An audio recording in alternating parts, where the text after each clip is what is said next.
आज की फोटोग्राफी जो है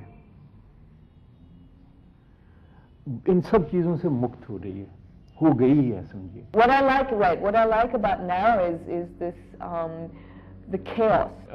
In that way, the image has become commonplace, no doubt.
When we think of the 90s, the first thing we notice is a collapse of any kind of centralizing symbols and centralizing authorities. At the level of the nation, the dominance of any single party is lost, and what we have is an emergence of coalition politics with many new centers of power coming into being.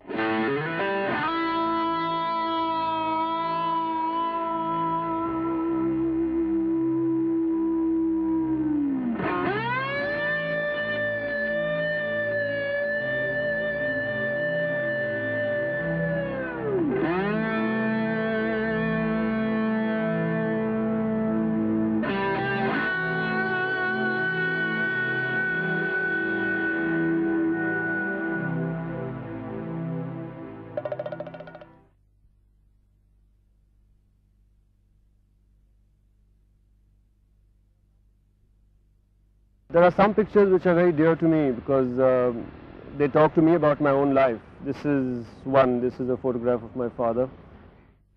There's another image taken from the same door, which is of my mother. The door is closed this time. The association is more with that moment of taking the picture because you find that the person, his life is suddenly bared to you, or her life is suddenly bared to you for that particular little bit of time. And that becomes very powerful. So my associations are with my photographs.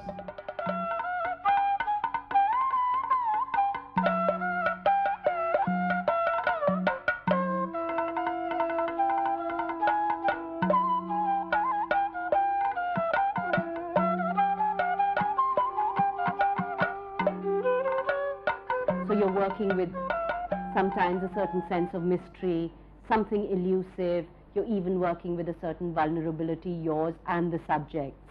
So when you can interpret all that, and that comes into the work, then I think that is where I would say that there's a contemporary mood perhaps happening a little bit. But it is based on this realization that there is a social churning happening in India, there is great change happening in India, and that it is worth documenting and recording.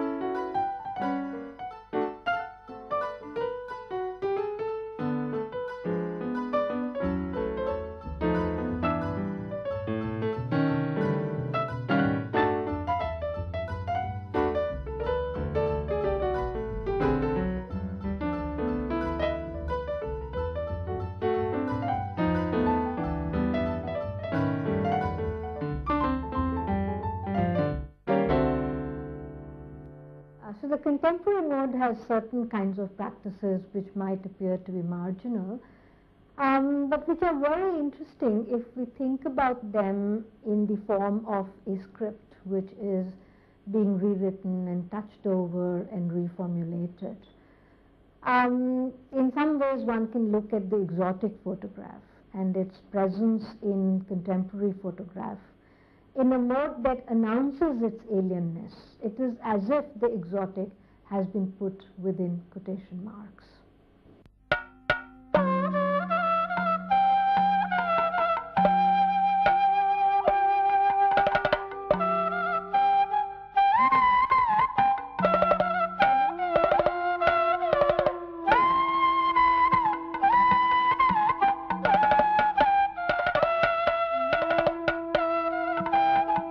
I think there is a need to combine and translate the then and now and create a 90s or the 21st century vision of India and of our people.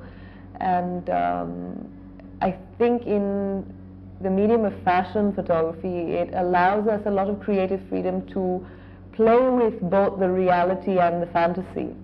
While one can see the glimmer and shimmer of these beginnings within the Indian context, I would think it's maybe happening a bit too late, because overarching about that has already come in and been put in place.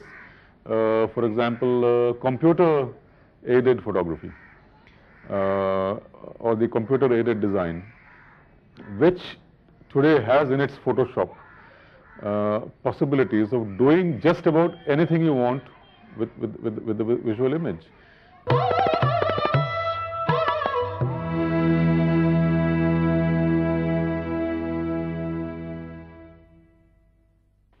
One thinks of the 90s often as a period of freedom, of certain kinds of liberation from traditional roles and relationships. People are freer to take new kinds of identities. Even the mental disorders of the 90s relate more to multiple identities rather than to simple schizophrenia. Yet I think that there is an underlying despair which is difficult to articulate. Part of this despair comes from the fact that the world has become more available, but there is no trust in the world.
I think that we are so inundated with the media, mainly TV, and the immediacy of it, that we've all got saturated beyond a point. And see, when it comes to crisis, forget the difference between color and black.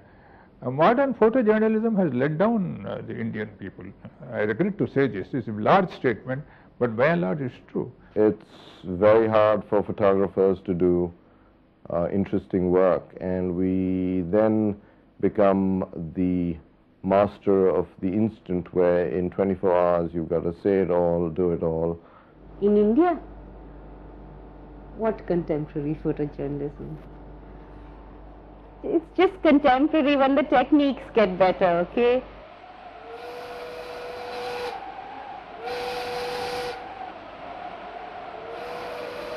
The early years were really the years of protest against dowry, where we were bringing to the notice of society what was happening, where women were being killed for dowry. The police and the law actually conspired to make these deaths seem suicides. So I was part of the demonstrations, part of that huge upsurge of anger which mobilized large number of women. And I had my camera, so I would be pointing my camera one moment and shouting a slogan next, and sometimes I'd get mixed up as to whether I was, whether it was more important to shout that slogan or to photograph. But somehow the two happened together, and it slowly built into a kind of record from the inside of the women's movement. The photographs were very much for the women's movement itself. It was also a time when we were developing a critique of the way women were represented in dominant media, the usual housewife or sex object, etc. And I felt a great need to provide alternative images, images of women struggling to change things, women who had the strength to protest. These images provided that sense of history back to ourselves, and were a counter to the kind of images that we found around us.